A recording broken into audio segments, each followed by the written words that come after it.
Hello everyone, welcome to another session of AP Human Geography with Mr. Elrod. We're going to continue on in Unit 5 in our discussion on agriculture and rural land use. Today we're going to be discussing the first and the second agricultural revolution. But before we do that, we're going to go on to Quiz Ferret. Quiz Ferret, our friendly Quiz Ferret, has popped out of the ground and he's going to ask us a question from the previous video. If you watched the previous video, he's going to see if you remember the things that you saw. So let's see what question Quiz Ferret has for us today, and that is, where does Carl Sauer believe the first hearth of agricultural practices is located? And I spelled Carl Sauer's name wrong, and I feel kind of sad about that, so I'm going to change it. There we go, that's better. So, the first hearth of agricultural practices, where is it located? Pause the video, see what you know. And he believes that that was in Southeast Asia, using vegetative planning, as we discussed in our previous video. Those are his beliefs on the development of agriculture, and you can view the first video to look at the discussion on vegetative planning and what exactly that is. So like I said, today we're going to talk about the first and the second agricultural revolution. When we talk about the first agricultural revolution, this is also discussed as what is called the Neolithic Revolution. According to historians and those who study this kind of stuff, it occurred about 12,000 years ago, and it revolved around the domestication of plants and animals. So of course, domestication is dealing with bringing animals and plants under intentional cultivation, taming the wild plants and animals. And there's a big difference between what are called feral animals and what are called domesticated animals. In fact, I would highly encourage you maybe to go out there and look at some of the, maybe especially animals. I think you see a big difference in the different types of animals. And some people have put up some interesting things on the internet talking about the ancestors of certain crops like apples and wheat and corn and those types of things. So those are some really interesting pictures that you can go and you can look at and check out for yourself. But of course, domestication, we're talking about, again, intentionally raising plants and animals for consumption. Bringing those under cultivation, and this is when we move from a hunter-gatherer society to an agricultural society. And we talked about a lot of the benefits of moving from a hunter-gatherer society to an agricultural society in our previous video. And of course, becoming agriculturally based, it allows people to stay stationary, develop civilization, develop sophisticated society, and things along those lines. And one of the things that we see is that this development of domestication actually occurs or develops independently in several different parts around the world. And that's one of the interesting things I find about ancient history and human history is that humans tend to develop common solutions for common problems. And so when we look at some of the places of the earliest development of domestication of plants and animals, I guess maybe I could have put this a little bit better order over here to my left, so I apologize for that. But when we look at in this part of the world over here, Southwest Asia, this is believed to be the place where domestication of animals and plants originates in this part of the world. And then you can see the diffusion pattern here on this map. But when we look at diffusion, this is that idea of stimulus diffusion. We're going to find that not all the same plants and animals are going to work in all the places around the world. And of course, it has to do with the conditions of the local climate, the things that can be domesticated in those particular areas. In fact, you go to, if you are interested in guns, germs, and steel, Jared Diamond, he talks a little bit about that and the attempts to try and domesticate certain animals and how certain animals around the world are not good for domestication, and we seem to domesticate only a small number of animals around the world. But anyway, so you can see this list here and see some of the things that were domesticated in different parts of the world. So like in West India, you have the domestication of wheat and barley. In Southwest Asia, you have barley, wheat, as well as animals, primarily sheep and goats. And then in northern China, you have the domestication of millet. In southern Mexico, Yucatan Peninsula area, you have the domestication of squash and corn. In areas of northern Peru, so the Andes Mountains area, you have the domestication of cotton, squash, and beans.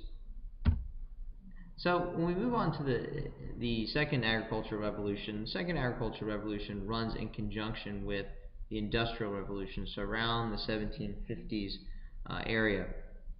Now, I think it's important to remember that the very first, what we consider revolution, is 12,000 or so years ago. It takes until the mid 1700s for us to come about with some new innovative ways of doing agriculture or agricultural production. And not only is the Industrial Revolution and the Second Agricultural Revolution going to have an impact on agriculture, it's also going to have an impact on society as well. We'll get to that in just a second.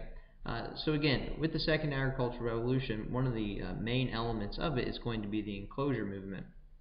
This is going to happen in England, and essentially what happens, the enclosure movement is a series of acts passed by the English Parliament, and what it did is it took land away from small landowners, and it gave the opportunity for the wealthier landowners to buy up that land and then consolidate the ownership of that land. What they believed was, and if you look over here to the left, this would be the pattern of land ownership prior to the enclosure movement, and this is the ownership of the land after the enclosure movement. They believed that the division of this land here, the way that it is on the left, was too inefficient and didn't allow for effective and efficient agricultural production, especially as it pertains to feeding a growing society and population. So what happened in this situation is that these wealthier landowners were able to come in and buy land from underneath some of the poor farmers, the tenant farmers, and things like that. So that displaces some of these poor farmers, some of these tenant farmers, which creates some of the social change that we see during the Industrial Revolution, which is where your poor individuals are going to end up moving to cities looking for jobs. Along with this, in the Industrial Revolution, we also begin to see the development of improved transportation with the development of discovering new forms of energy, especially as it pertains to coal, using coal for fires and steam engines and those types of things. And of course, with improved technology and improved transportation methods, we're able to transport food longer distances, which means we're opening up new markets, which is going to further encourage this situation over here, where these wealthy landowners are trying to generate greater income and revenue from their agricultural production.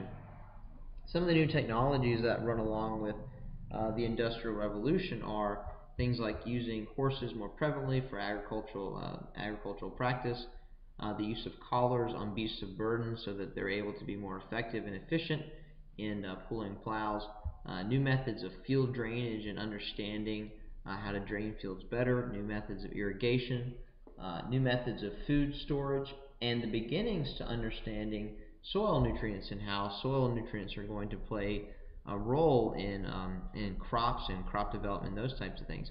And this is where you start to see the implementation, or at least the wider implementation, of the idea of crop rotation. Whereas before, in previous agricultural practices, they had done field rotation, where they allowed a field to remain fallow. Typically, we talk about having 3 fields, and 2 fields are under cultivation, 1 remains fallow, to allow the field to regain its nutrients. In crop rotation, the idea is that you keep your field under cultivation for the entire year. You just plant different crops, or you allow for things like clover to grow on your field to allow for feed or fodder for your animals. And so essentially what's happening is your field is productive 12 months out of the year, and it is constantly bringing you in a stream of revenue because of the things that you're able to grow on the field.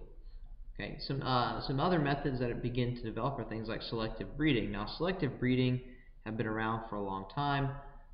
People knew about selective breeding, but it begins to be used on a larger scale, and we're seeing it used in both plants and animals. And so what's happening here is farmers, these wealthy landowners, and that's important to understand, is that these are wealthy landowners, and they're able to experiment with some of these methods. Okay, without this experimentation and without the wealth that they have and their desire to gain additional wealth, we might not have experienced the second agricultural revolution in the way that we did.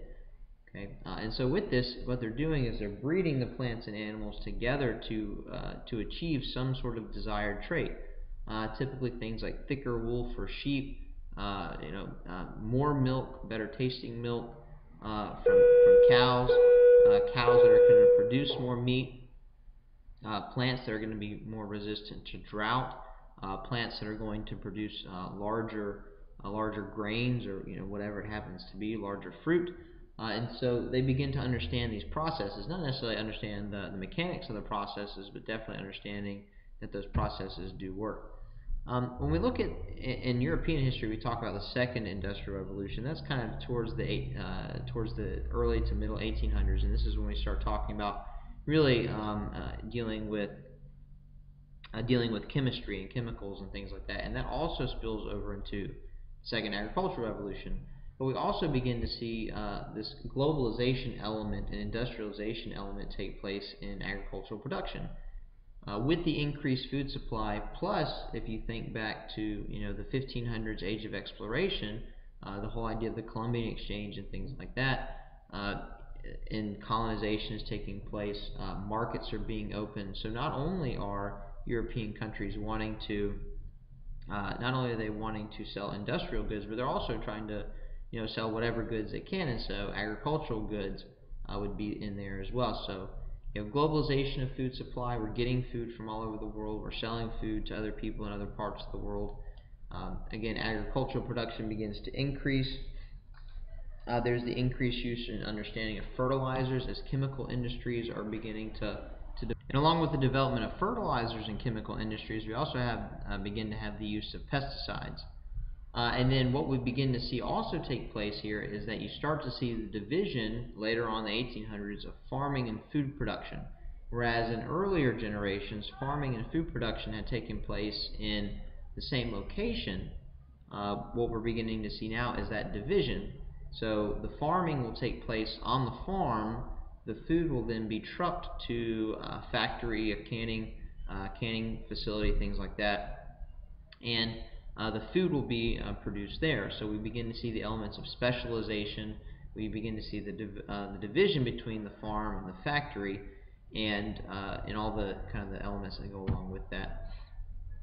And so one of the examples that's used is that if we look at milk production, this is what I was talking about earlier. So crops are raised in one place, they're processed in another, and they're distributed through another avenue or another venue. And so this is that idea of specialization, division of labor and processes and things like that. So an example that's used is that in the 1700s, you had a situation where dairy farmers are going to be the ones that are producing, processing, bottling milk, whereas in the 1900s, that division is completely divided up. The farmer produces the milk is sent elsewhere to be processed, and then it's sent out for distribution.